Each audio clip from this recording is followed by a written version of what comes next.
guys! Welcome back to my channel. It's been a while since nakapag-upload ako ng vlog. And this vlog is I just want to take this opportunity na makapag-thank you sa mga nagbigay po ng mga gifts sa akin, ng graduation, and sa mga nagbigay ng appreciation towards me and all. So, unboxing po na. Or papakita ko sa inyo guys yung mga binigay nila sa akin. At the same time, so I just want to take this moment na i-take ko tong moment na to para may mababalikan ako sa mga nagbigay po sa akin. So, let's go! First, we have this flower. Ayan, look. Ang cute. Cement pa siyang ganito. This is from Carmela, our president Socrates. So, ang ganda, purple. She really know me talaga. I love purple. And lagi talaga ako binibigyan ni Carmela ng flower. Thank you, Carmela. I really appreciate everything you do for me. Tsaka, throughout this school year and last year na classmate kita talagang. Ang dami mong natulong sa akin. You've always been there, supporting me. And, Olivia Rodrigo ka talaga sa buhay ko. Taylor Swift ng Olivia Rodrigo. And lagi niyo talaga ako binibigyan ng and I will never forget you. Love lots. Next, we have naman letter from Chelsea. Ayan. Tapos meron pa siyang bracelet. Ang cute. Sabi niya sa akin ako lang bibigay ng bracelet. Kinikilig na ako. So, buksan natin. Basahin natin yung konti, guys. So, sabi niya dito guys, it's kind of amazing when I think about now long we've been friends since grade 7 till now grade 10. 3 years may not sound that long to some people, but for me it feels like a lifetime of memories, laughter moments I will never forget. You've been with me through so much. Gets awkward friend like you, someone who understands them without needing too many words, some who say no matter what. Always here for you, Chelsea. Oh, soon. Napayak mo na naman ako ba? Wow, nakaka-appreciate na. Nakakayak naman. Pero guys, sabi ko lang, Chelsea, na thank you so much. Kasi until now, kahit na-busy tayo ng ilang months din, kasi hindi tayo masyado ng pero you're still there and to support me, and andun ganun din ginagawa ko sa'yo. And ganun pa rin until now, and you're like a sister to me talaga. Lalo na yung mga jokes natin about crush mo, iba ka mas still. Pero diba, since grade 7 talaga, when I first met you talaga, sabi ko, ito talaga isang tao na makaka-close ko, and until now, nakita ko yun. I love you so much. I appreciate it. Lahat naman nag-gift mo sa akin, tinatabi ko, and babawi ako sa isa. Love you. Next naman, pahabol lang po ngayon is meron tayong aginaldo. Meron tayong gift from Ninang Best. Thank you so much po. So, buksan natin. Wow! Look! Meron na tayong gugustahin. Charot. Pero may letter dito. Pero thank you po so much, Ita. You never failed me to be happy. Wow! Sabi niya, my Macy dear, wow!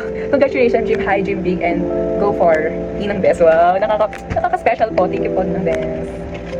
Next guys is we have flower again from Olivia. Shout out kay Olivia. Oh my gosh. Guys, alam niyo ba, napakabango nila. Para silang amoy honey, ganun. Honey butter. Pero you know, actually parang ginawa ata ni Olivia to or what. No, na-appreciate ko talaga yung everything na binibigay mo sa akin. Kasi talaga, ang dami mo na binibigay sa akin and I appreciate everything mo talaga. So guys. Tapos may binigay pa siyang bracelet. Ang cute na parang may mga shell. Tapos, last na binigay pa niya is this one. Letter. Tingnan niyo naman guys, tingnan niyo. Ang haba. Hindi ko na siyang babasa, sa akin na lang guys, pero actually guys, nung natanggap ko sa kanya talaga ito, I was so speechless nung nakita ko yung letter guys, and parang paiyak na rin ako yan, sobrang appreciate ko siya kasi sa laman ng letter na to guys, talagang doon mo talaga matutumbas na may mga tao nagmamahal sa'yo, and kahit na gusto mo ng pasuko, pero may mga tao pa rin na nag-believe sa'yo and nag-a-admire sa'yo kung sino ka. And basta guys, and masasabi ko lang po yung kay Olivia na hindi ko ba nasabi sa kanya to, but mostly is thank you so much sa Olivia, especially for naparamdam mo sa akin na I feel loved talaga all the time. You always supported me. Meron ka laging word wisdom for me. Nakikita mo, na-appreciate mo ako as a person, and through ups and downs nandiyan ka. And after knowing you then is talagang I really love your personality and all. And I regard you also. And in love, like for us being you and pagiging napakasaya ko kasi I met you. And yes, basta yung iba chat mo lang sa'yo, but I just want to say na I'm so grateful to have you talaga, and I love you so much. Ay, meron pa pala sa binigay sa akin si Olivia. Ito pa pala, you know, binigyan niya na naman ako. So cute. Tapos ito naman. Okay, I really appreciate you talaga, Olivia, sa lahat ng binibigay mo sa akin. Kahit wala pa ako masyado nabibigay sa'yo, pero ang dami nang binibigay sa akin. And every time na nagbibigay ka sa akin, talagang lagi kong pinapahalagan yun, tsaka kinikip. Lahat naman nabibigay. I love you. So next, ito naman bibigay na mama. Necklace siya. And ito siya. Ay, parang baliktad ata siya. So ito siya. Ayan, ganyan yung cute.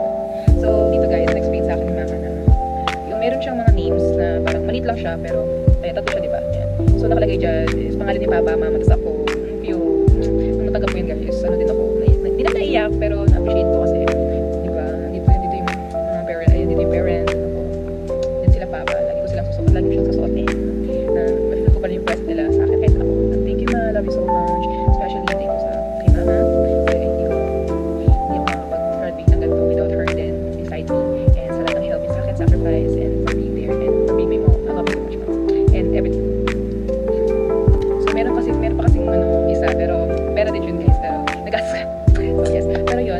Isa-add ko lang to, pero bigay ito ni Nicole. Is ayan, ito siya. Itong gift na to is nung Pasko tsaka New Year pa, pero ngayon niya lang nabigay, ngayon niya lang yung chance. So ito siya guys.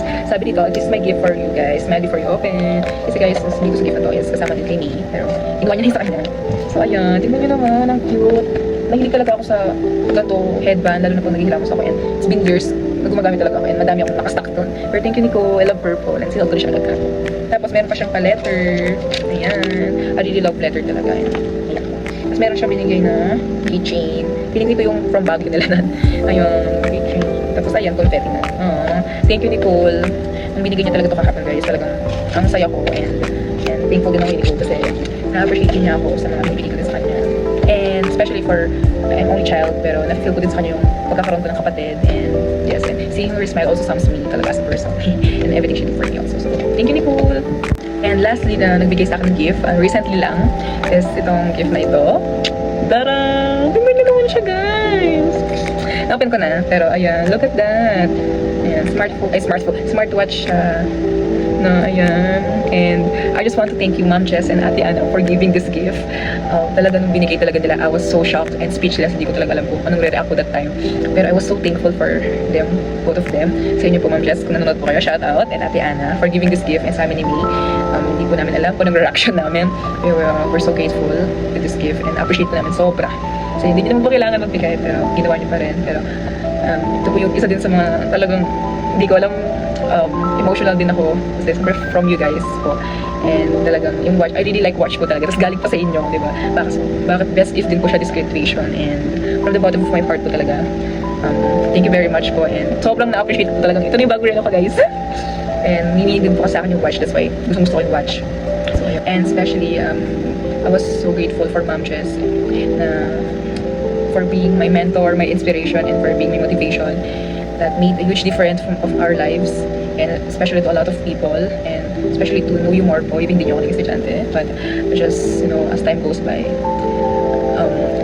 words cannot express, but alam niyo na po yun, and throughout this school year, I will never be here, and hindi ko po ma-survive lahat to without you, and sad lang, ang bilis ng panahon, kasama po kayo, pero yung mga time po na in-spend natin is I will cherish them forever. And I love you from the bottom of our life, my heart po. And alam niyo po yun. And basta po, hindi ko na po ma-express ngayon, baka maiyak pa ako. And alam niyo po yun.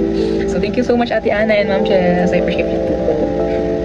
So that's a wrap on our vlog. And yun naman po yung natanggap ko. So ko lang i-share and to take this moment na i-save for memories. And I just want to say thank you din sa mga taong nakasama ko throughout this school year and years of my junior high school.